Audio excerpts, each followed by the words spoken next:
Nah, sebelum kita mulai dengar firman Tuhan, hari ini tepatnya kita sebenarnya berulang tahun ya. Ini ulang tahun yang ke-6, tanggal 5 bulan 5 ya. Boleh salam sebelah saudara bilang selamat ulang tahun ya. Kasih sisi ulang tahun hari ini. Puji Tuhan ya, selama 6 tahun Tuhan tolong kita.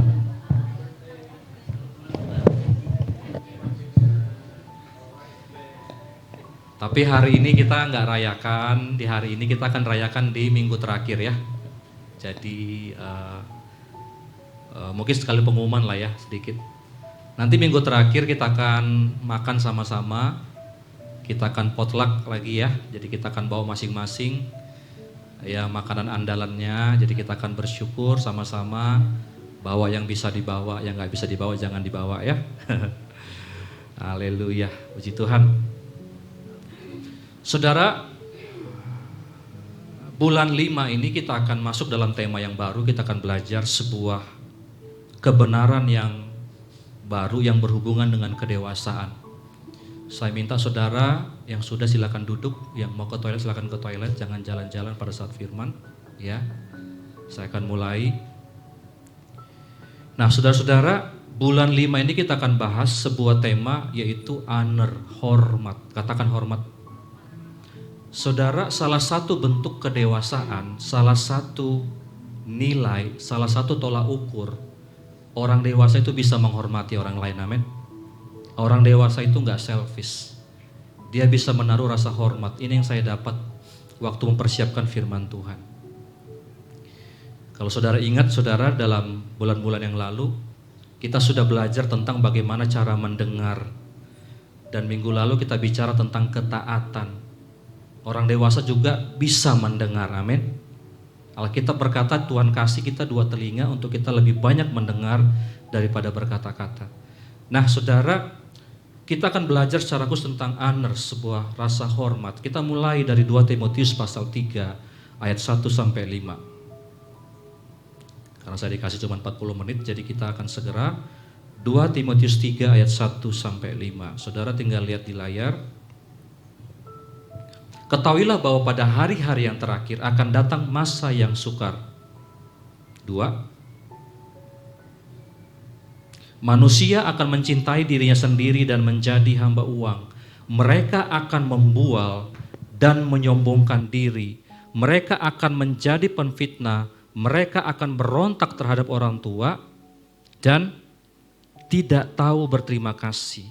Tidak mempedulikan agama. Lanjut. Tidak tahu mengasihi, tidak mau berdamai, suka menjelekkan orang, tidak dapat mengekang diri, garang, tidak suka yang baik. 4. Suka mengkhianat, tidak berpikir panjang, berlagak tahu, lebih menuruti hawa nafsu daripada menuruti Allah. Secara lahiriah mereka menjalankan ibadah mereka, tetapi pada hakikatnya mereka memungkiri kekuatannya. Jauhilah mereka itu. Alkitab sudah menubuatkan bahwa pada hari yang terakhir, pada akhir zaman di mana kita hidup, orang-orang itu saudara karena mencintai dirinya sendiri, mereka nggak suka menghormati orang lain. Tadi dikatakan garang, ya kan, semua tidak suka berterima kasih. Kalau saya simpulkan saudara, orang-orang di akhir zaman ini tidak bisa menaruh hormat kepada orang lain. Karena hormat itu saudara, ketika saudara bisa menghormati, artinya saudara bisa mengekang diri sendiri, amin. Tidak mementingkan diri sendiri. Tetapi Alkitab berkata bahwa kita ini dipanggil menjadi terang dan garam dunia. Saya renungkan, apa arti terang? Terang itu artinya berbeda, setuju? Dunia itu gelap, betul ya? Kita dipanggil berbeda. Makanya kenapa hari-hari di akhir ini di mana kita hidup? Saudara, kenapa keadaan makin sulit? Karena orang-orangnya makin sulit. Tetapi gini, saudara, di tempat ini saudara diajar kita membangun nilai kerajaan Allah, amin. Kita bangun budaya kerajaan Allah. Dan salah satu budaya yang kita belajar bulan ini adalah hormat. Yang mau belajar katakan amin. Yuk langsung aja kita lihat beberapa contoh di Alkitab. Kolose pasal 3 ayat 18 sampai 22. Alkitab itu membangun ada banyak nilai-nilai kebenaran ya tentang hormat. Kita mulai pelan-pelan. Hai istri-istri, tunduklah kepada suamimu. Saya mau nanya, para suami, cara istri menunjukkan hormat kepada cara istri menunjukkan hormat kepada suaminya adalah dengan cara tunduk. Katakan istri tunduk. Ayo yang para istri tunduk. Kalau istri mau menghormati suaminya, tunduklah kepada suamimu. Apa sih arti tunduk? Tunduk itu beda sama tanduk ya. Di ayat lain dikatakan tunduklah dalam segala. Coba saya mau tanya jujur. Istri-istri gampang gak tunduk sama suaminya? Gak gampang kadang-kadang. Tapi saya mau tanya, berapa banyak yang rindu mau berbeda dari dunia ini? Coba angkat tangan, yang mau rindu berbeda. Belajar untuk tunduk. Mungkin suamimu tidak yang paling pintar. Mungkin suamimu tidak yang paling romantis. Dulu waktu pacaran, luar biasa promosinya. Hangat kali, ya kan? Gombalnya luar biasa. Mungkin sekarang sudah enggak. Alkitab berkata kepada para istri, apa katanya? Tunduk. Yang kedua, sebagaimana seharusnya dalam Tuhan, 19. Dengar suami-suami.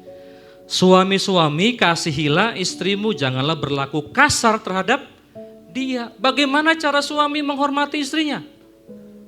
Dengan cara apa? Para suami. Mengasihi istri, jangan kasar. Di sini ada nggak suami masih kasar sama istrinya? Nggak ada, puji Tuhan. Cepat kali kalian jawab ya.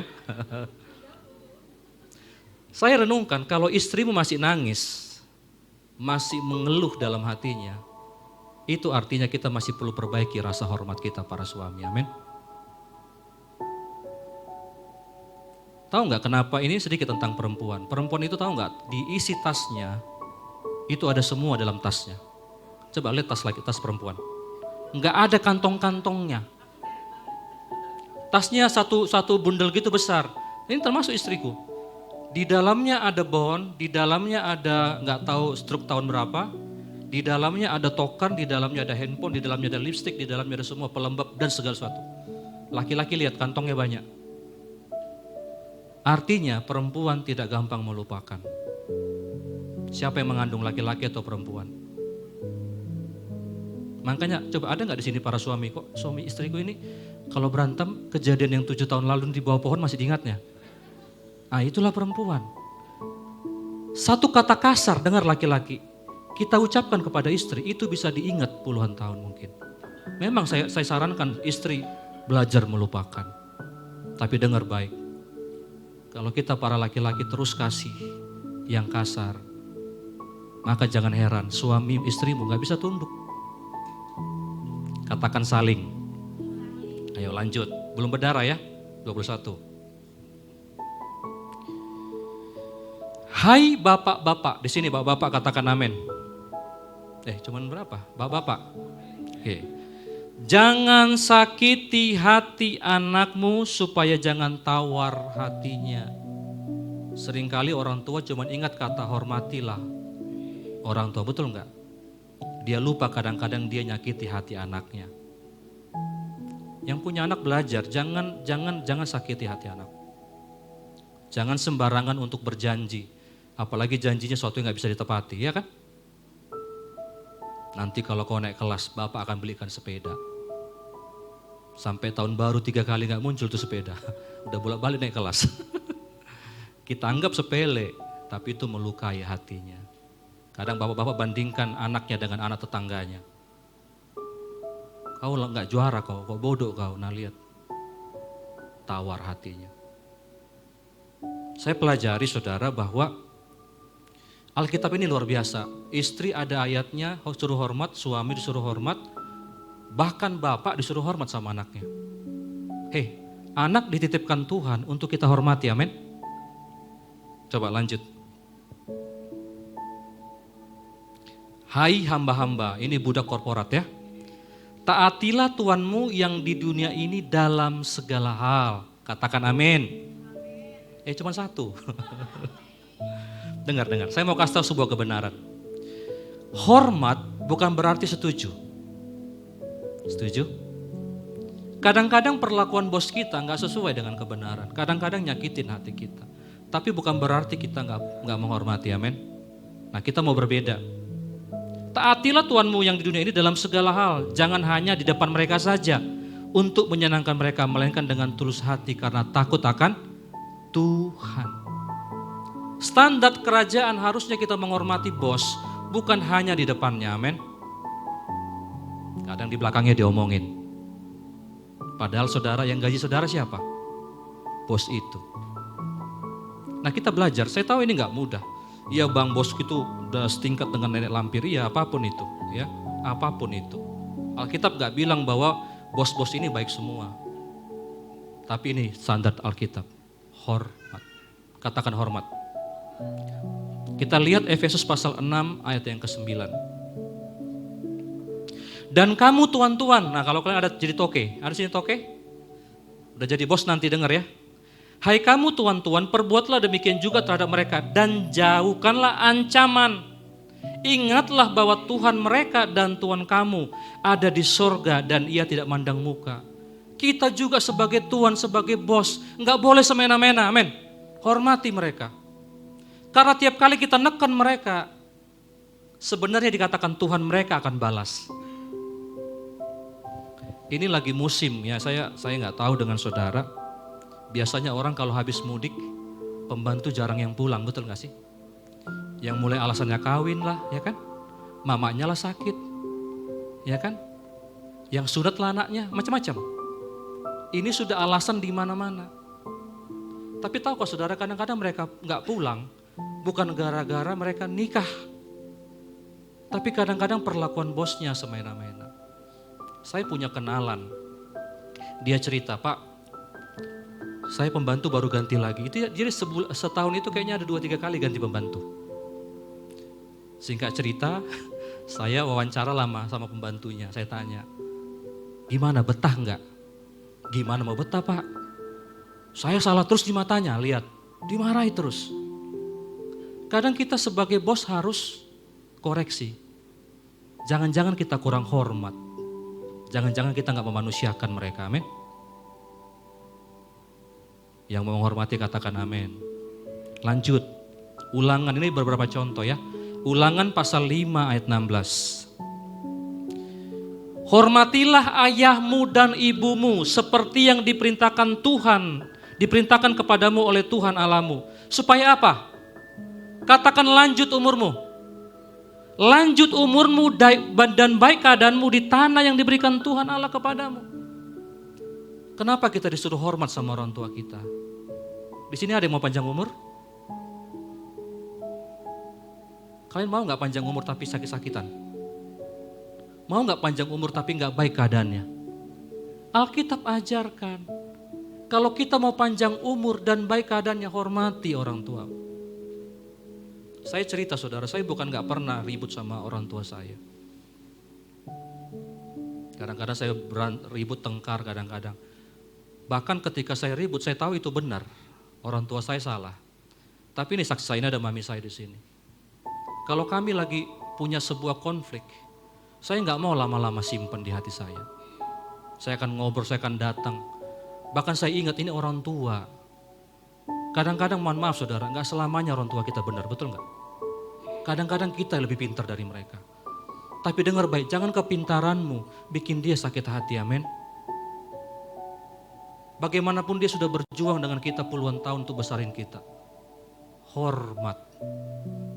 Jadi sini kalau kita nggak hormat sama orang tua, nggak usah banyak doa-doa panjang umur.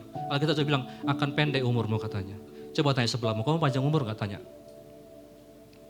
Nah kalau mau hormati orang tuamu ya. Lanjut. Amsal 3 ayat 9 sampai 10. Muliakanlah Tuhan dengan hartamu. Nah ini bagaimana cara kita menghormati Tuhan. Tadi ada orang tua, anak, semua orang. Sekarang Tuhan. Muliakanlah Tuhan dengan hartamu dan dengan segala hasil pertama dari segala penghasilanmu. 10. Maka lumbung-lumbungmu akan diisi penuh sampai berlimpah-limpah. Dan bejana pemerahanmu akan meluap air dan anggurnya. Bagaimana cara kita menghormati Tuhan? Alkitab berkata bahwa kita bawa persembahan yang terbaik. Amin. Saya kadang sebagai gembala kalau ngomong persembahan itu suka nggak enak. Tapi saya masih kasih tahu kebenaran. Di gereja ini kita nggak pungut kolektor. Kenapa? Bukan persembahan, nggak perlu. Tapi kita lagi ngajar. Semua kita di sini belajar membawa persembahan kita. Kalau kita menghormati Dia, amin. Dan Alkitab katakan lumbung-lumbung akan diisi penuh sama Tuhan. Setuju nggak bahwa kita diberkati Tuhan ketika kita memberi? Amin. Saya ngalami. Bahkan dari hasil pertama, hari-hari ini ada banyak pengajaran di sosmed segala macam soal persepuluhan. Nggak relevan lah. Saya mau ngajarkan buat KCC, denger ini. Saya membawa persembahan persepuluhan bukan karena disuruh sama Tuhan. Bukan karena belalang pelahap, takut nanti belalang pelahap datang, bukan. Tapi sebagai bentuk rasa hormat, hasil pertama saya kasih sama Tuhan. Hasil pertama. Nah saudara, saya di tempat ini gak pernah paksa saudara, gak pernah ada yang ditanya, oh enggak, jangan khawatir, jangan. Kita datang dengan sebuah pengertian. Kalau kita, Tuhan ini hartamu yang kau titipkan, saya kembalikan. Dengar baik, saya cek di beberapa kali, tidak ada orang-orang yang menghormati Tuhan dengan hartanya berkekurangan, amin. Malah Tuhan isi penuh nanti. Nah coba lihat ada terjemahan BIMK. Hormatilah Tuhan dengan mempersembahkan kepadanya yang terbaik dari segala harta milik dan hasil tanam. Jadi saya rindu saudara, saya mengajak saudara kita, teman-teman KCC baik yang pelayanan di tempat ini maupun yang tidak. Walaupun gak diminta persembahan, tetap kasih persembahan yang terbaik, amin. Karena itu cara kita menghormati Tuhan. Dan sekali lagi ketika Tuhan dihormati, Tuhan tahu caranya bagaimana memberkati saudara. Lanjut. 1 Timotius pasal 5 ayat 17. Saya kasih beberapa contoh di Alkitab, makanya saya percaya bahwa kerajaan Allah itu menaruh tinggi kepada rasa hormat. Penatua-penatua yang baik, pimpinannya patut dihormati berapa kali lipat saudara? 2 kali lipat. Terutama mereka yang dengan jeripaya berkhotbah dan mengajar. Saudara termasuk yang mengajar di tempat ini. Saya saudara lihat, tanya sama bendahara kita, tanya sama semua. Ketika ada pembicara datang, kita usahakan kasih yang terbaik yang kita bisa. Kita kasih persembahan kasihnya, kita antar, kita jemput, kita kasih makan. Kenapa itu kita lakukan? Kadang-kadang ada yang bilang, bang uang kita gak banyak. Bukan soal uang kita, hormat 2 kali lipat, amin. Saya pernah dapat ayat. Waktu kita memberikan air minum kepada seorang nabi, dengar ini, upahnya upah nabi. Anda gak perlu berkhotbah, Anda gak perlu melayani ketika kita hanya kasih dia misalnya air putih, upahnya sama saudara. Itu cara kerajaan Allah menilai. Bukan berarti nanti habis ini rame-rame ngasih air putih, bukan ya. Ini contoh. Artinya sebegitunya kerajaan Allah menghormati setiap kita yang menaruh rasa hormat. Nah makanya saudara perhatikan baik-baik. Ini ayat-ayat untuk ngajarin kita. Karena saya rindu kita ini berbeda dari generasi ini. Yang setuju katakan amin. Nah saudara lihat bahwa standar kerajaan, ya ini yang saya dapat saudara. Harus 2 kali lipat, coba lihat itunya slide-nya. Saya menemukan bahwa standar kerajaan harusnya 2 kali lipat dari cara orang dunia dalam memberi hormat. Katakan 2 kali lipat. Ini standar kerajaan. Harusnya di tempat ini saudara, seorang istri juga bisa menghormati suaminya 2 kali lipat. Amin. Suami bisa mengasihi istrinya 2 kali lipat. Lebih baik. Saya lihat sekarang kenapa perceraian di mana-mana, kenapa kerusakan anak-anak itu berontak semua dari orang tua. Saya termasuk orang yang gak setuju dengan salah satu budaya barat yang, mohon maaf saudara, manggil bapaknya nama. Hey John, ya kenapa Ruth? Saya gak setuju. Kadang-kadang saya perhatikan, saya nggak tahu kebudayaan di sana aslinya seperti apa. Tapi kalau kita lihat filmnya segala macam, ada sisi bagusnya. Mereka bisa dekat, betul nggak? Tapi sisi kurangnya kadang ada. Kadang-kadang bahkan orang tua itu nggak punya otoritas sama sekali buat anak. Tetapi Alkitab mengajarkan hormati orang tua, amin. Kalaupun kita hari ini manggil nama silakan, itu terserah saudara. Tapi buat saya, minimal aku panggil Dedi, betul ya? Panggil Bapak. Tiba-tiba nanti Bayu manggil Nang gitu kan lucu. Iya Bay. Mau kemana kita Nang gitu kan. Aduh, kalau aku panggil sini. Nah gitu ya. Tapi kita akan belajar ya. Ada sebuah kisah yang menarik kita lihat dalam Markus pasal 6 ayat 1 sampai 6. Bagi yang sudah lama di sini ini saya sudah pernah ajarin. Tapi saya akan ulang lagi ya. Markus pasal 6 ayat 1 sampai 6. Nah, kita akan lama nanti di sini. Ini sebuah kisah ketika di mana Yesus itu tidak dihormati. Nah, kita akan lihat nanti kenapa sampai mereka enggak hormat sama Yesus. Kita mulai ya. Saya rindu saudara terlibat, saya baca ayat yang pertama, saudara ayat yang kedua. Nah, kita akan bergantian terus. Kemudian Yesus berangkat dari situ dan tiba di tempat asalnya, sedang murid-muridnya mengikuti di ayat 2.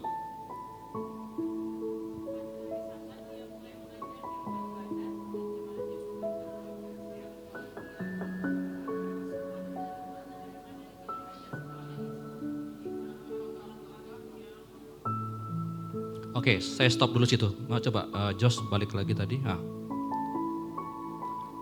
Dikatakan bahwa jemaat yang besar itu apa saudara? Coba lihat, apa katanya? Takjub. Takjub ya? Semua lihat ya, takjub. Sekarang 3. Lanjut 3. Bukankah ia ini tukang kayu? Anak Maria, saudara Yakobus, Yoses, Yudas, dan Simon. Dan bukankah saudara-saudaranya yang perempuan ada bersama kita? Lalu mereka apa? Katakan kecewa. Tadi belum lama mereka takjub sama Yesus. Enggak lama, belum ada sehari, belum ada 2 hari, langsung apa? Kecewa. Oke. 4 baca.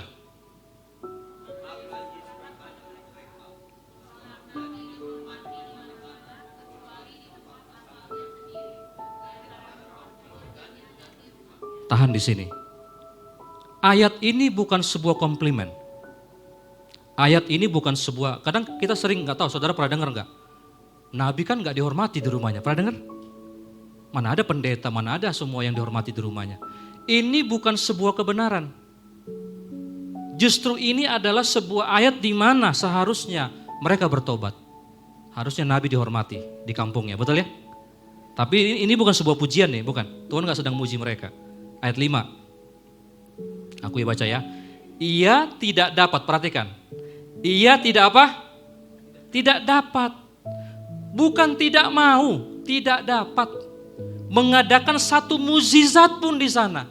Coba saya mau tanya, kira-kira Yesus ini di mana-mana bikin mukjizat enggak? Bahkan di tempat itu ada banyak yang sakit. Bahkan di tempat itu ada banyak yang butuh pertolongan. Tapi Yesus bukan enggak mau. Enggak bisa dia. Gak bisa. Kecuali menyembuhkan beberapa orang sakit dengan meletakkan tangannya atas mereka. 6. Baca. 6. Ya.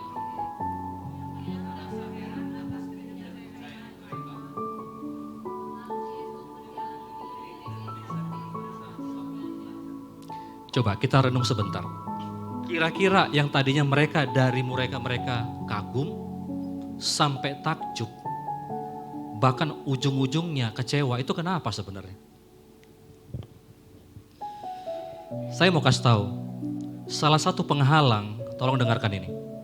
Salah satu penghalang kenapa kita nggak bisa hormat adalah familiar. Katakan familiar.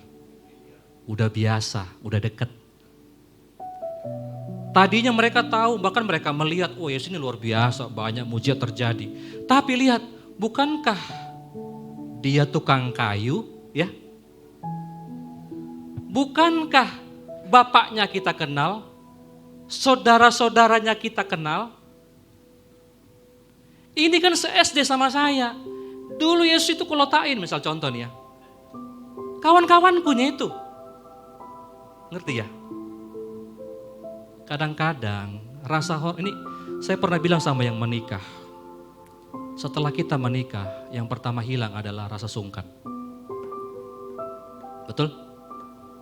Coba waktu pacaran. Ada sungkan gak masih? Adek, abang jemput ya? Iya bang, gitu kan. Mandi dulu, lipstik. Setelah menikah gak ada mandi-mandi lagi. Busuk ya busuk lah situ. Sungkannya mulai hilang. Ini yang saya sebut dengan familiar. Kadang-kadang kedekatan itu bisa membuat kita jadi kurang hormat.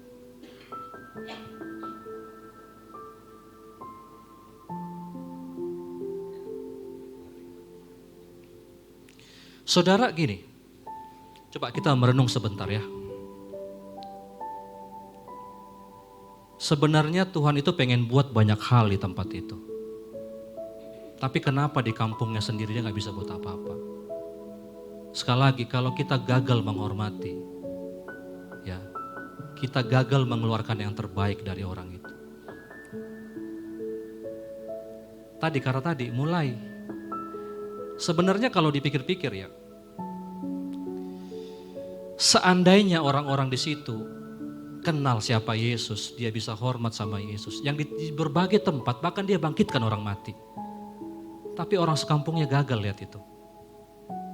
Makanya saya perhatikan salah satu kenapa kita gagal bisa menghormati, karena kita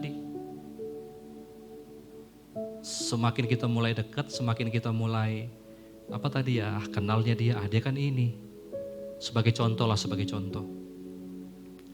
Misalnya saudara itu punya adik, ternyata adik saudara adalah ketua, presiden direktur dari sebuah perusahaan.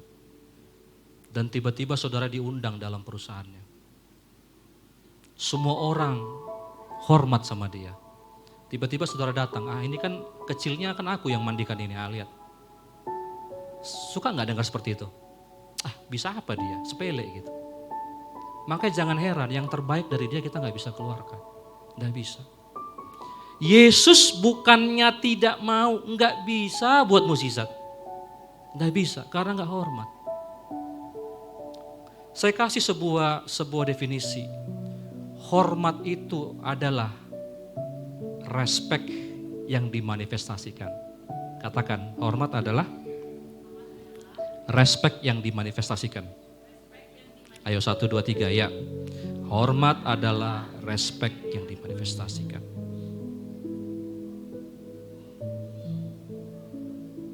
Nah saudara, kadang-kadang ini ya kita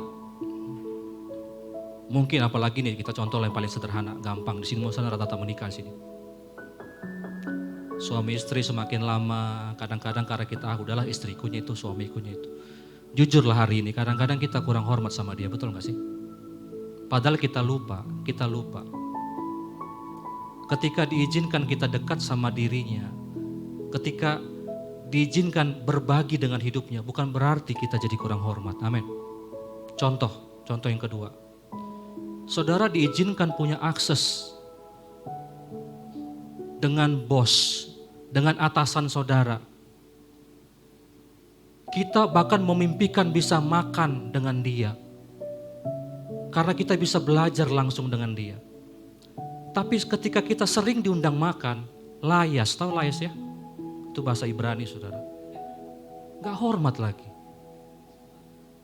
Bahkan orang tiba-tiba, kau makan ya berdua sama bosmu? Iya.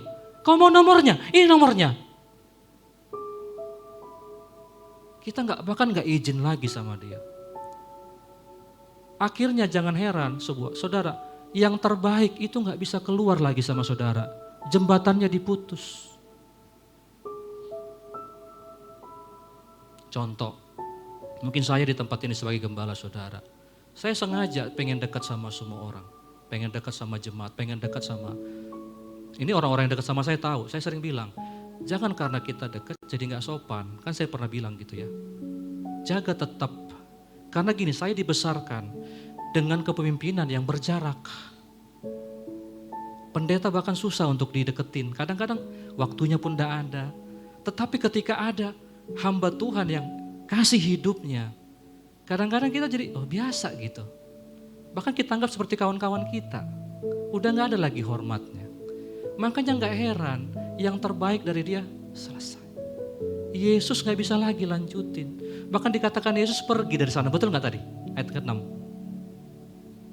Kadang-kadang kita nanti saya akan lihat beberapa serial berikutnya. Kita akan lihat di minggu-minggu depan. Saya akan cerita. Saya akan ajari saudara. Kadang-kadang kita kehilangan orang-orang terbaik kita. Orang-orang yang tolong kita, yang bantu kita karena kita gagal menghormati. Setuju? Setuju?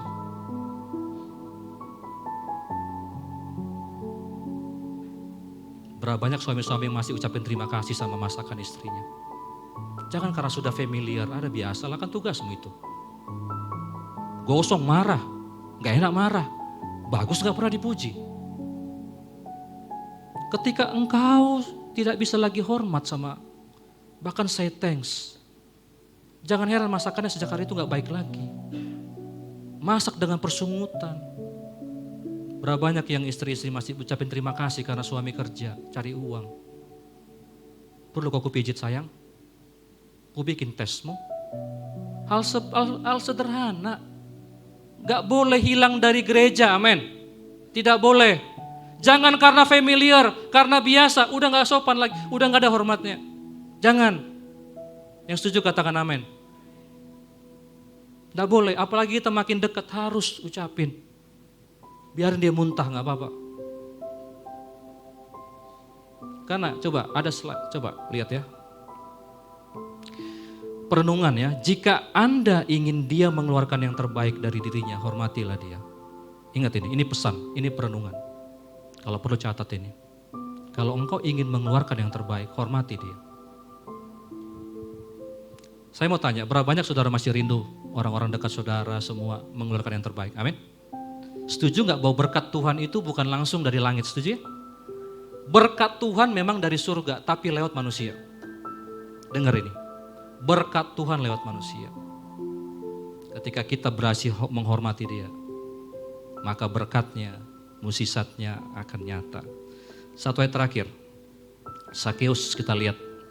Ini saya juga sudah pernah sampaikan, tapi saya akan coba kutip. Lukas pasal 19 ayat 5 sampai 8.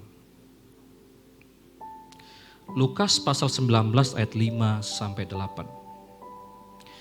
Ketika Yesus sampai ke tempat itu, ia melihat ke atas dan berkata, Sakeus segeralah turun, sebab hari ini aku harus menumpang di rumahmu. 6. Lalu Sakeus segera turun dan menerima Yesus dengan sukacita. Tetapi semua orang yang melihat hal itu bersungut-sungut. Katanya ia menumpang di rumah orang berdosa. Sampai di sini dulu. Siapa itu Sakeus? Sakeus adalah public enemy. Dia musuh masyarakat di zaman itu. Kalau boleh bilang dalam kata-kata sederhananya, dia adalah kaki tangan company. Ngerti ya?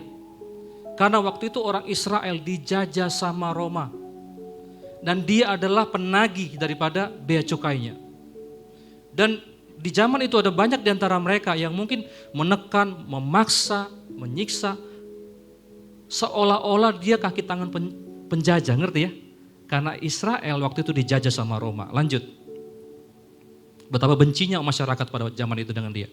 Tetapi Sakeus berdiri dan berkata kepada Tuhan, Tuhan, setengah dari milikku akan kuberikan kepada orang miskin, dan sekiranya ada suatu yang kuperas dari seseorang akan kukembalikan 4 kali lipat. Lihat. Tahan di sini. Orang-orang di zaman itu gak pernah bisa mengeluarkan potensi terbaik daripada Sakeus. Sebenarnya Sakeus ini orang baik. Orang hanya tahu menghakimi. Tapi bayangkan seorang guru yang disegani di zaman itu Yesus. Bukannya menghakimi, malah dia nginap. Buat orang ini pelecehan, ini gak pantas. Orang ini musuh masyarakat, orang ini sampah. Tapi Yesus gak pernah perlakukan seperti itu. Makanya lihat, pertobatan terjadi, amin. Kalau ada yang kutipu, ku kembalikan 4 kali lipat. Saya mau tanya, kira-kira ada gak yang ditipu? Kemungkinan ada. Selama ini uang itu gak pernah keluar. Karena di zaman itu, Sakeus pasti kaya raya. Dia kaya raya. Bayangkan ketika dia dihormati. yang terbaik itu keluar. Makanya saya sebut perenungan yang kedua sebuah statement. Anda tidak akan pernah melihat hal yang terbaik keluar dari seorang jika engkau menghakiminya. Setuju? Suamiku itu gak pantas Pak dihormati Pak. Gak ada tanggung jawabnya. Sekali lagi, menghormati belum berarti Anda setuju dengan sikapnya, amin. Tapi apakah kita akan menghakiminya? Saya nggak kasih sebuah, ada ayat yang lain, saya nggak akan kutip di sini. Nanti di pertemuan berikutnya saya akan terangkan lebih dalam, karena saya dibatasi oleh waktu. Suami-suami yang nggak bertobat dimenangkan oleh kelakuan istrinya. Pernah baca?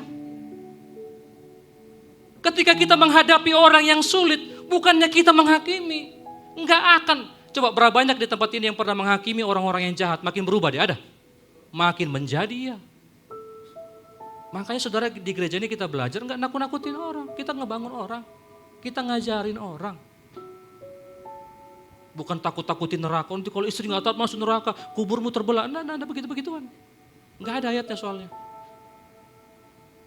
Tapi lihat, orang sulit sekalipun, istriku sulit banget Pak, hormati dia. Hormati dia. Itu yang mengeluarkan yang terbaik dari dirinya, amin. Sakeus orang sulit, 4 kali lipat saya akan kasih.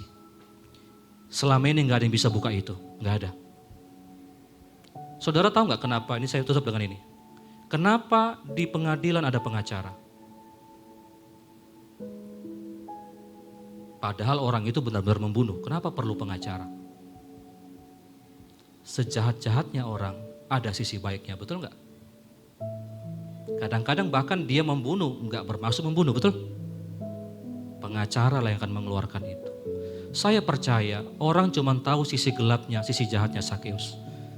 Tapi yang berani menghormati dia, makanya dia merasa enggak layak, betul enggak? Dia sampai manjat pohon untuk bisa lihat Yesus. Tapi dia bilang turun. Aku yang akan nginap di rumahmu. Luar biasa enggak itu? Yang dijauhkan, yang diasingkan, enggak. Ternyata dalam diri Sakeus itu banyak tersimpan yang terbaik. Harta yang dia punya dia kasih. Saudara mau melihat yang terbaik keluar dari orang lain? Belajarlah menghormati. Saya harap saudara belajar, ayo dalam bulan ini kita akan belajar sungguh-sungguh kasih rasa hormat. Mari saya mengundang semua yang